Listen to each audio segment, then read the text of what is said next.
What are the huntsmen doing out here?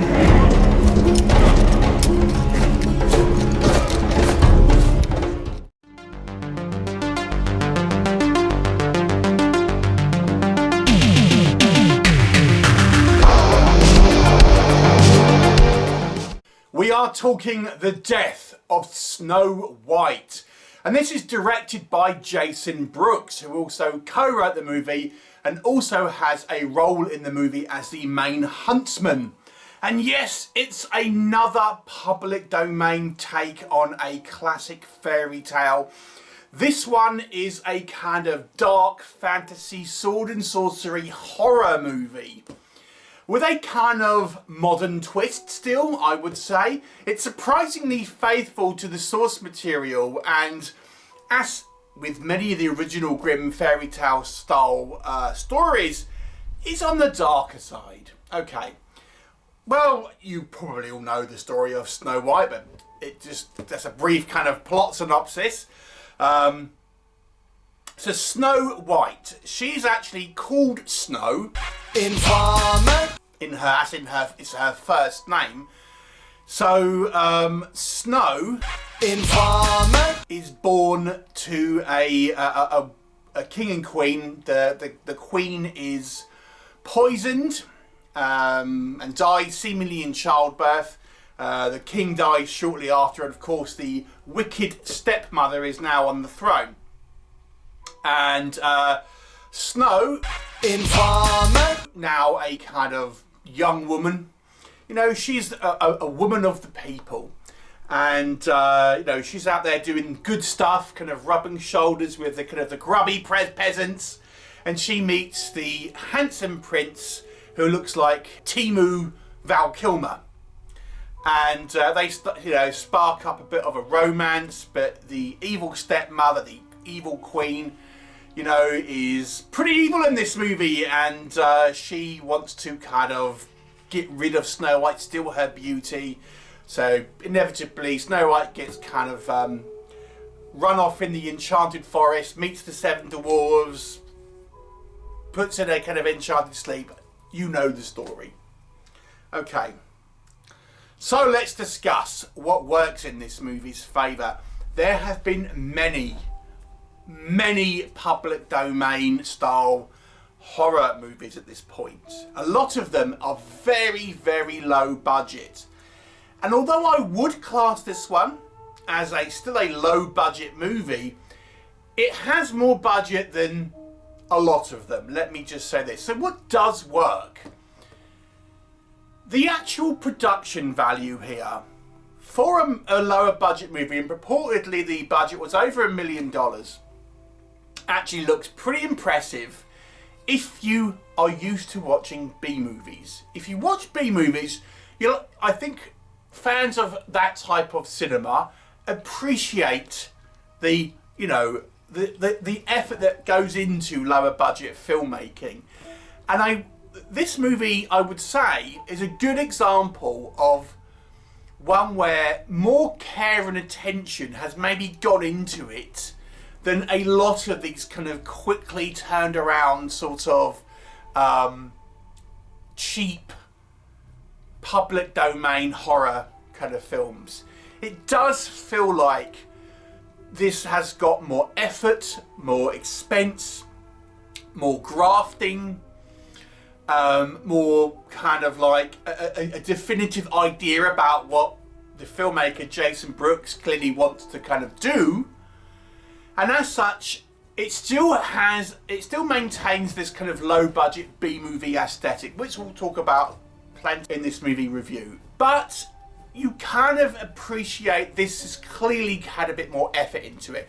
Now, if you haven't watched B-movies before and you're just kind of watching this, oh, this is the new Snow White.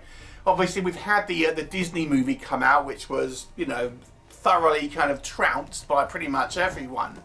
But I still think people will go, what's this low budget kind of movie? Because it still looks low budget. But I think if you have an appreciation for the B-movie, then you'd probably quite appreciate it. The movie is relatively faithful to the Snow White kind of story, but I do think it adds some sort of element to it that kind of give it its own voice to a degree. For example, there are some kind of, now this might not be a positive for some, but I'm going to say I appreciated the fact that the movie wants to have its own vision, right? So it has these kind of modern sensibilities. Now, the movie's tongue is in cheek. It's kind of a pantomime, really. And as such, some of the kind of the choices here seem like a pantomime.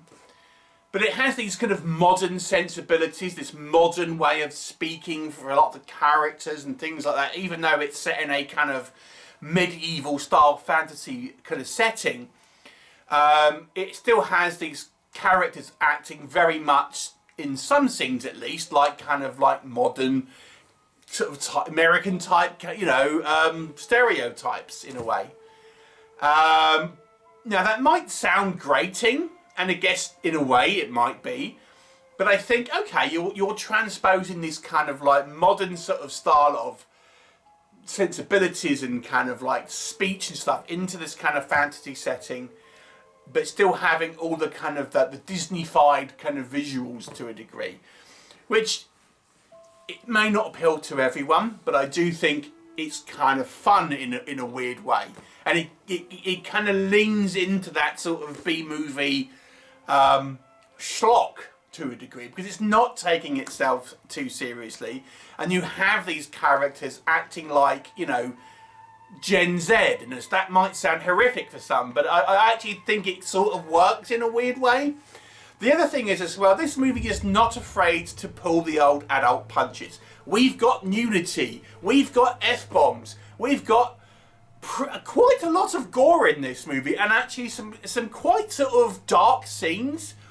For example, I mean, our evil queen, she is evil. I mean, she's literally bathing in viscera and blood of like her victims. I mean, and they literally, we see a scene, for example, where it looks like she's bathing with this other girl, and her handmaidens pull this girl out of the bath, not the queen, she's still in there, and it's just basically just got, you know, it's just her torso, and all her intestines are in this bath that the queen is kind of like bathing in.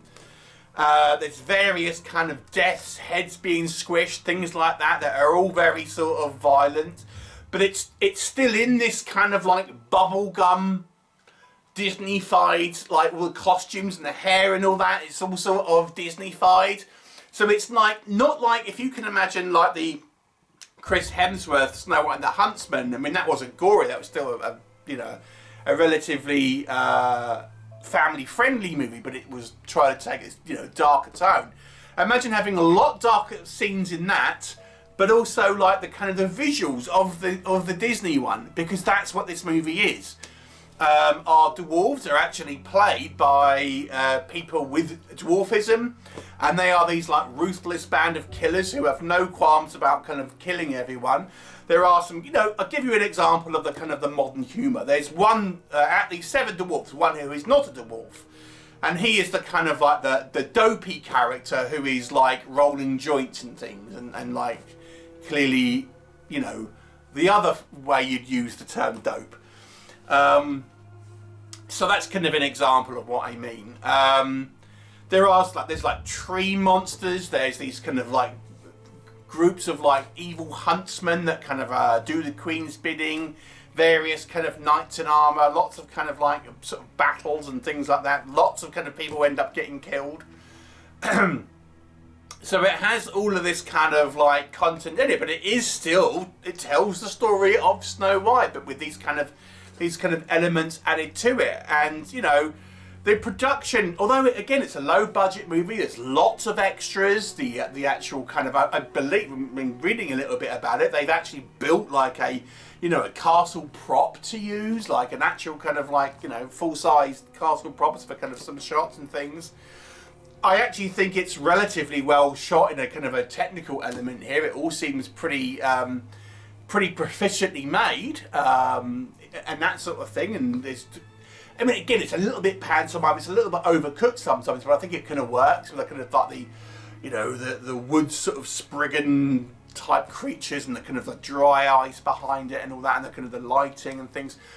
So it kind of feels like it is a kind of a fairy tale in some ways. And I think the production design, I mean, they've clearly used every dollar of the budget that they've got into it.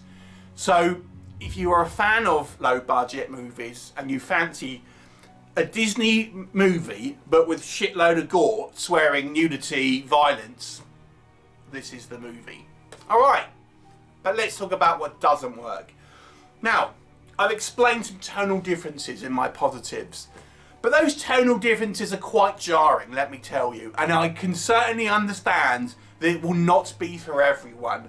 This is not like Snow White and the Huntsman, where it is a dark, kind of gritty fairy tale with realistic sort of like battle sequences and a kind of sword and sorcery style feel to it. It is like a Disney film with like proper horror graphic violence, and the humour goes from stupidly broad to kind of like treating it quite seriously at times. So there's massive tonal shifts in this film, and I think it might have benefited. I mean, it has its identity, but I feel it will put people off because fans of one thing is not going to be into this other type of tone.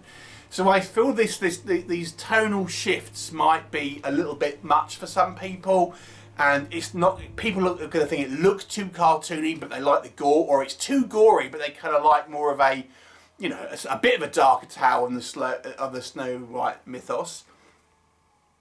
It is what it is. That's what they've gone for. It's clearly a choice. I think it's going to be divisive. Here's the main two issues I have with this movie. The acting. Oh boy. The acting is like a pantomime. It is like a pantomime. I don't know if this was a choice or if this was like, let's all kind of talk in this kind of fantasy sort of style way, but it just seems like, I mean, it's at times it's jarringly bad. It's so overcooked. The acting is so well. Let's just say it's not very dynamic.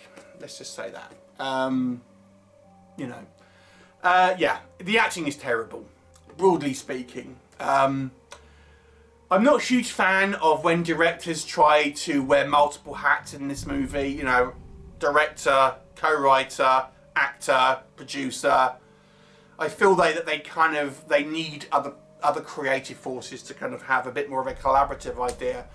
I actually think in the main that this maybe works better in this movie than it has in other ones, but still, I do think there were some decisions here that could have been pushed back on. Some have a little bit more of a consistent tone. Some of the acting choices.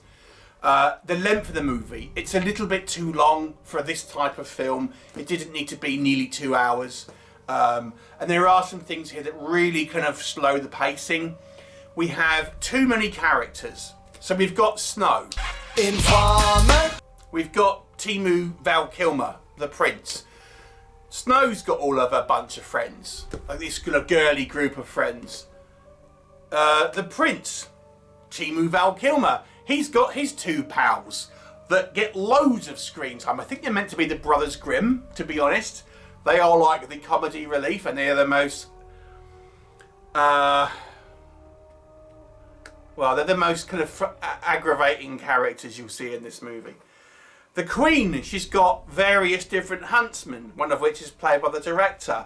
She's got the demons in the mirror. She's got her handmaidens. We got all the dwarves. There's just too many characters in this movie that they, you know, and as such, the pacing feels like it drags at times. This could have been a more fun, punchy movie, I think, had it had like 20 minutes taken off. Overall, though, again, with the proviso, if you don't mind a B-movie, I think there is still a lot to enjoy here. It's very inventive, I've got to say. It is quite a fun movie in some ways, if you don't mind that B-movie aesthetic. Some of the gore here and the kind of the kill sequences, they're very, very inventive. They look cheap. I'm not gonna lie, they look like low budget gore effects, but they're kind of fun. I actually had a little bit of a good time with this movie, but I gotta be honest and say there are some flaws here, and there's choices here that I think might not be for everyone. I'm gonna give it a 6 out of 10 because I actually had some fun with it, and I can appreciate a low budget movie with a big ideas and ambition, but it won't be for everyone. Have you seen it? What did you think? Leave me a comment and I shall look forward to you next time. Bye for now.